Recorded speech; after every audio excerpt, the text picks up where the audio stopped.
We are, as I said on the floor during the debate, when the sun sets tonight, we will have accomplished in less than a year sweeping, historic, sea-changing reform in America's military when it comes to the crime of sexual assault. It is a long list of reforms that we added to today. The final vote will be on Monday, but the vote on cloture on our additional reforms, in fact, was 100-0. So we have now got a laundry list of things that are going to protect victims, that are going to bring perpetrators to justice, that are going to hold commanders accountable. I am grateful to my partner for most of this, Senator Gillibrand, who she and I worked together on all of these items. We had one honestly held policy difference, and that was voted on today. I felt very strongly, based on the evidence and after spending a lot of time with prosecutors and victims, military prosecutors, victim advocates, that the proposal that she had was going to result in fewer prosecutions. It was going to not protect victims from retaliation. It was going to result in not a measurable increase in reporting, since we know there has been no increase in reporting in countries that have adopted this system, and was going to do something very dangerous for victims, and that is let the commanders off the hook. And I think the commanders, if you don't have the commanders as part of the solution, they are part of the problem. And I think we can hold them accountable. We can ferret out the bad ones. We now know that we have multiple reviews and oversight in this area. But at the end of the day, the good commanders can make all the difference in the world as to whether or not you change a culture in the military. And we've seen that on a number of issues through our history, whether it was our friction over integration of the military, or whether it was friction over implementing Don't Ask, Don't Tell, and then reversing Don't Ask, Don't Tell, and making sure that commanders were responsible for fixing the problem. And I think that's what we've done. I have immense gratitude to my colleagues, Senator Ayotte and Senator Fischer and Senator Graham and McCain and others, Senator Levin, Senator Reed. This was really a very strong effort that was hard, because I don't think I'm speaking in any way that everyone in the room doesn't understand. This was hard politically. This was because this really sounded simple. The argument was posed, it's victims versus commander, whose side are you on? And it's not that simple. And if you take the time to really get into the complexities of the military justice system and how these cases are handled, I'm confident that the choice the Senate made today is the right one for victims of sexual assault in the military. And I now turn it over to Senator Ayotte. I want to thank Senator McCaskill for her leadership on this issue. And what I've appreciated from the beginning, I was a prosecutor myself before I came to the United States Senate, and Claire was a prosecutor, and in fact, she prosecuted many of these cases and worked personally with victims, and that's the perspective that she and I have shared, but she really has so much experience in this area that she's brought to this very, very important debate to make sure that we support victims of sexual assault in the military. And we've made some historic reforms, both in the defense authorization, not only ensuring that commanders can no longer overturn a verdict, retaliation, a crime under the UCMJ, but also that each victim will now have his or her own counsel through the Special Victims Council, that legislation that was included in the defense authorization that Senator McCaskill worked on, Senator Fischer, others, Senator Graham, and I also worked on with Patty Murray. So I'm very glad that that is included.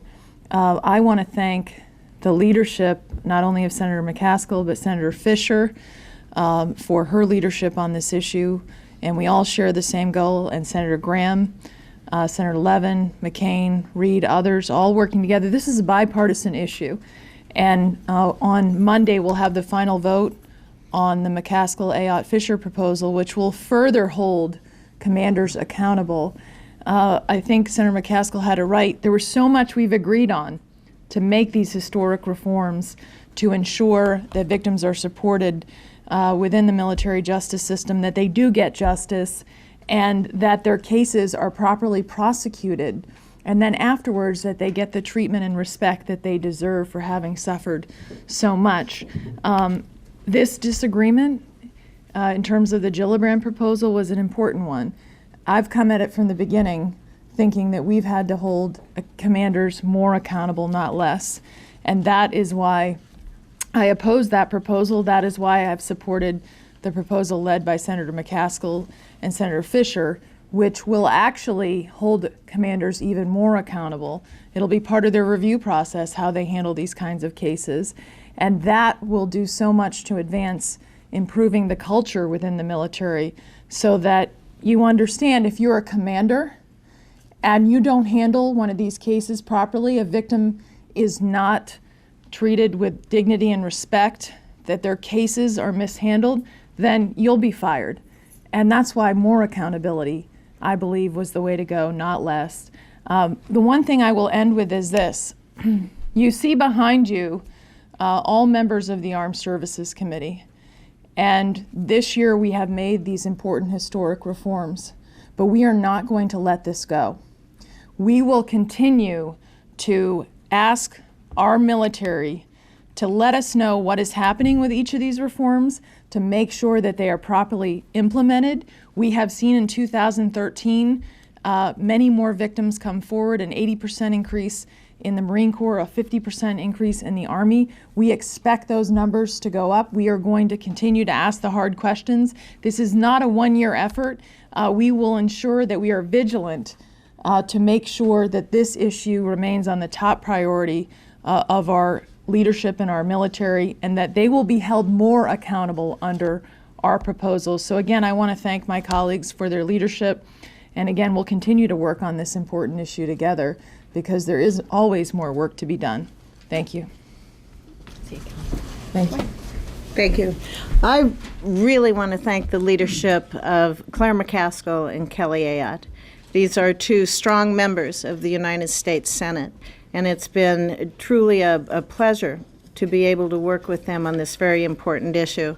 I think Claire McCaskill is so knowledgeable in this area. She is an expert in this area, and I was very pleased that that we've been able to pass not just the NDAA with its very, very historic measures that were included in that, but now the McCaskill, Ayotte, and Fischer proposal as well, because it only strengthens the proposals that we had there. I said on the floor earlier today that we're seeing the Senate at its best. Every senator knows how important it is to address this issue. This is a challenge that's facing our military, and as such, it faces our country as well. And we saw every senator work on proposals that they felt would help the victims, first and foremost, and that would bring about solutions to this horrible problem that we are facing. As Senator Ayotte said, we're looking down the road. This is just the beginning. This is just the beginning in passing these historic measures, because now it's our job to continue to have oversight on that, continue the follow-up, to make sure that what we are envisioning and what we have set out for progress in this area is being followed by our military. I can assure you that there are 100 senators that are stepping forward to make sure that that is going to happen. I'm just very pleased to be able to work with these strong and capable people.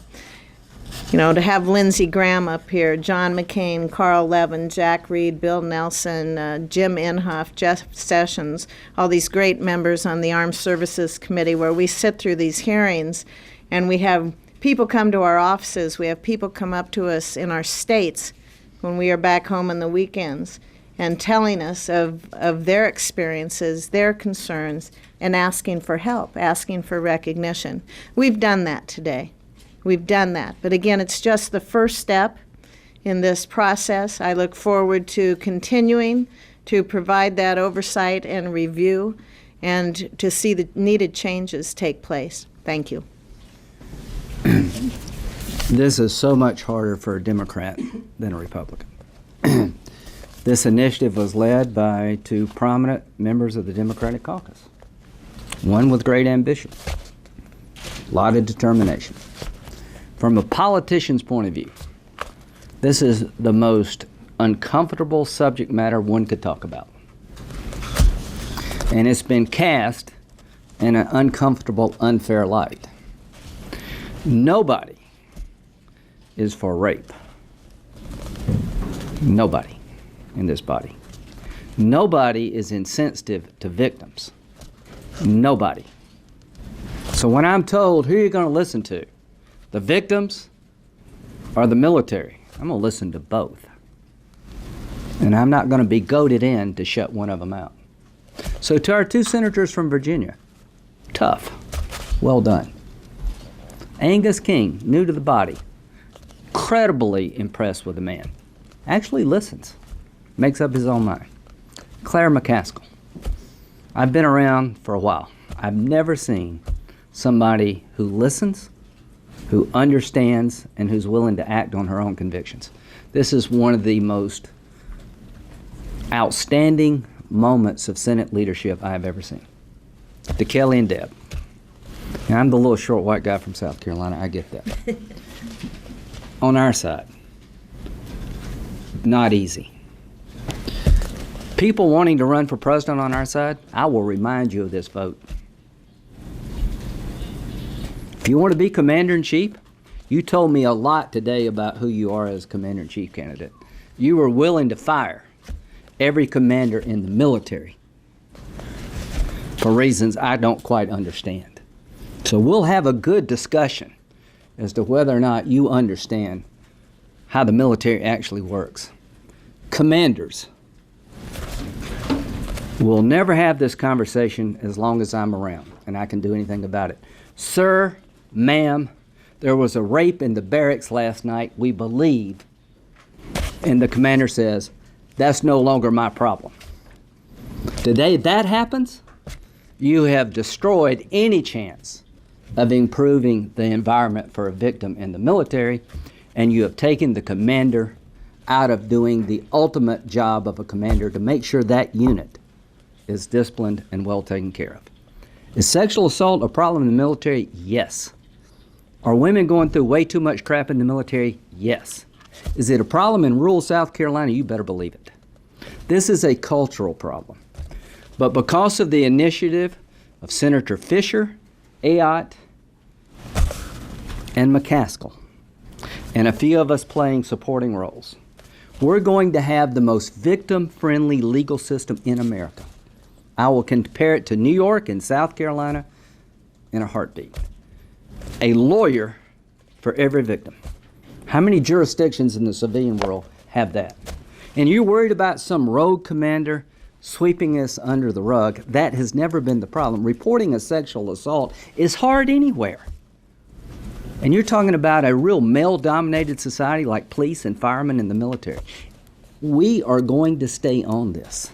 We're going to make sure that no woman who wears the uniform is going to be treated anything other than with respect. But we're also going to have fair trials too, folks.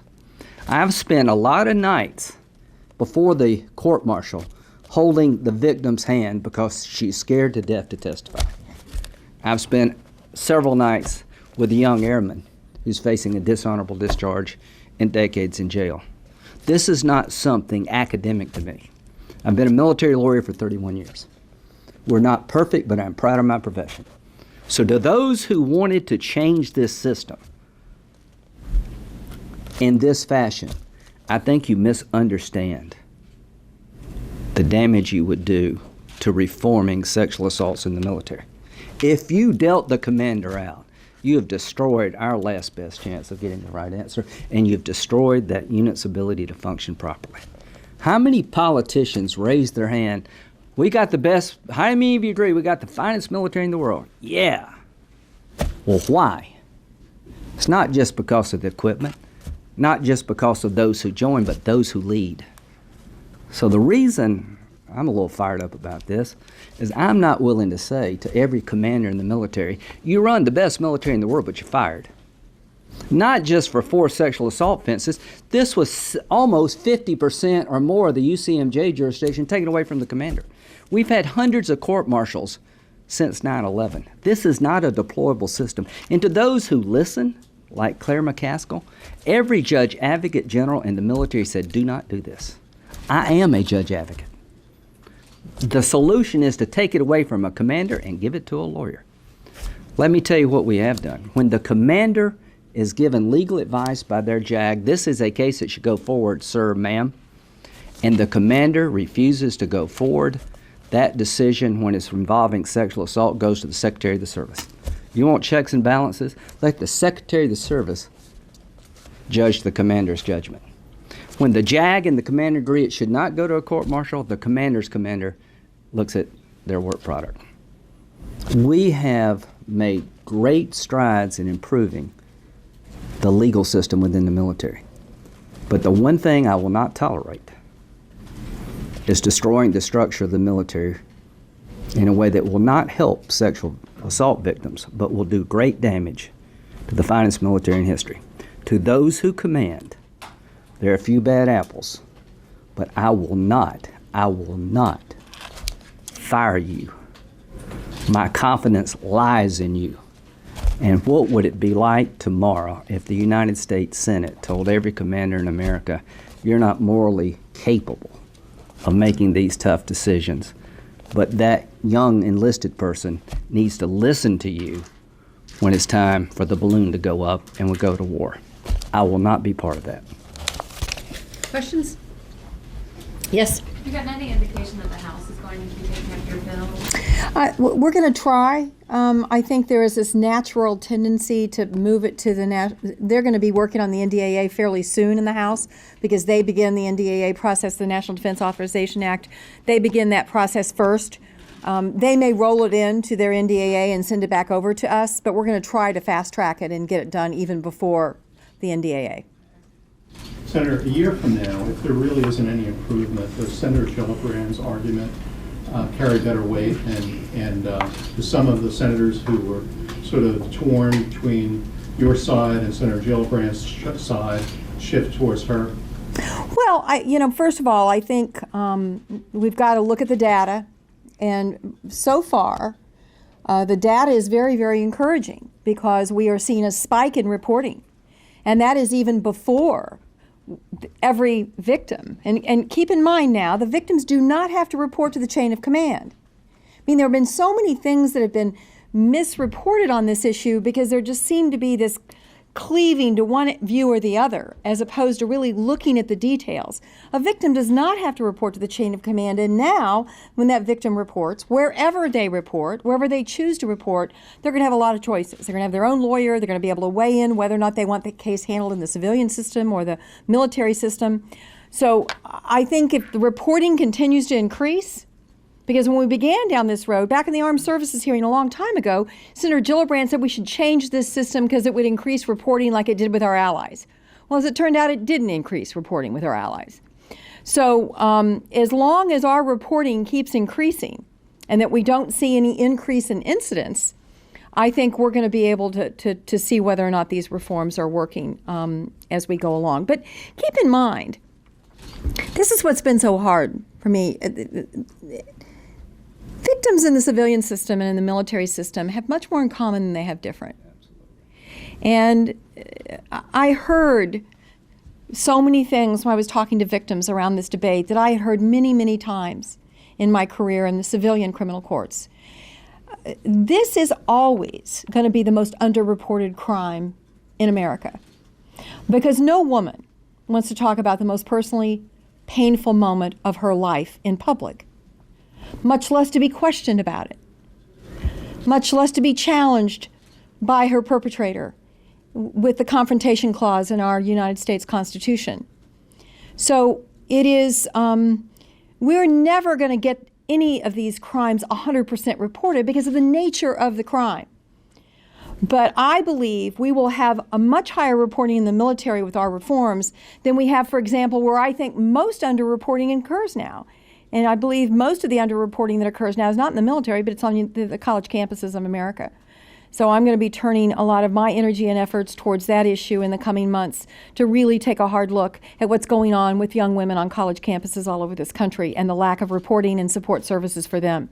If we could replicate on college campuses what we have now done for victims in the military, it would be an amazing accomplishment for our government. Could you address the final vote, 45-55? You had 45 for yourselves, they had 55. That was the majority was without. You were very passionate about this. What do you think when more senators voted against you? Well, Didn't we have 100% vote for our reforms, we had for the Gillibrand proposal. Listen, I've said this before. It sounds like something you want to be for, right?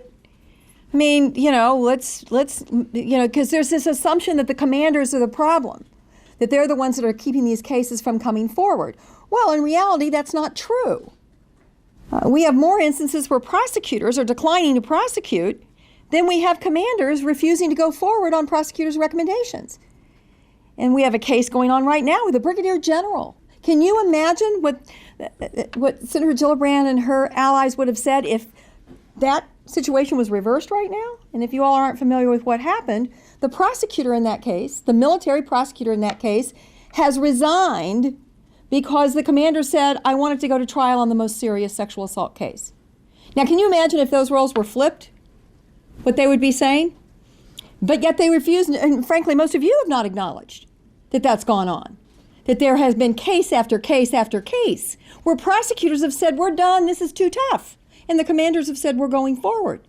So I think that it's one of those things that on the surface is very simple, but if you really peel back the layers and look at how this would actually work, and whether or not retaliation would be prevented, and whether or not reporting would increase, and whether or not there'd be more prosecutions, then you become convinced that her proposal is not the right way forward. So they just didn't understand your side well enough. Or there's just a fundamental disagreement as to whether or not there should be any criminal justice system in the military. One of the biggest advocates for the Gillibrand proposal is an academician who's advocated for years there should be no crime prosecuted in the military. So there's some people that feel very strongly that the military shouldn't be handling its crime. It should be handled by civilian authorities, not by the military itself. This is a very good question. Never question the motives of another senator. Joe Biden tells Lindsey Graham. Joe Biden's not always wrong. That's actually very good advice. But when it comes to the military, political correctness and trying to cover up a problem can't be tolerated. We're going to expose for the world to see the problems in the military. And I just wish that South Carolina could go down this road, the road these ladies have charted. I've heard people on my side say, I don't want to get on the wrong side of the war on women. I've heard that said about this. I've heard senators who said, it took a lot of guts, man, to stand up to some of the forces on the other side, said, I will not be rolled as Democrats. I've heard stories, but I have no evidence, about fundraisers being canceled. This bothers me greatly. We're in a time of crisis as a nation. We've got a problem in the military and throughout society about sexual assaults. And I am really upset by the tactics used in this bill. You can disagree with me all day long, and that's fine. But here's what I will not accept. I will not accept structural changes to the finest military in the world because a bunch of politicians are afraid of how it may look. I didn't say that. He said that. No, I'm kidding him. Senator McCaskill? Yeah. I think you got On that topic, how difficult has it been for you to be particularly running counter to the rest of the women in your caucus and most of the members of your caucus? How much of a challenge has it been for you personally? I think it's been manageable because I know the subject matter so well. I don't know that any of them have spent the hours at the Pentagon that I did with JAG officers, real prosecutors in the courtroom. I know none of them have handled as many of these cases as I have in a courtroom. And so I was confident that the policy is the right policy that I'm supporting. And it matters. The policy matters here to these victims. Having the ad taken out in the St. Louis newspaper was not good. And of course, it's very hard for me to get my arms around the notion that people are saying that somehow I'm not on the side of victims of crime. I've spent most of my career fighting for victims of crime in lots of different ways. So that's no fun. But because I was so confident that the policy was right, it is something that I couldn't have slept at night if I would have folded on this, because I really feel strongly that this is the right policy.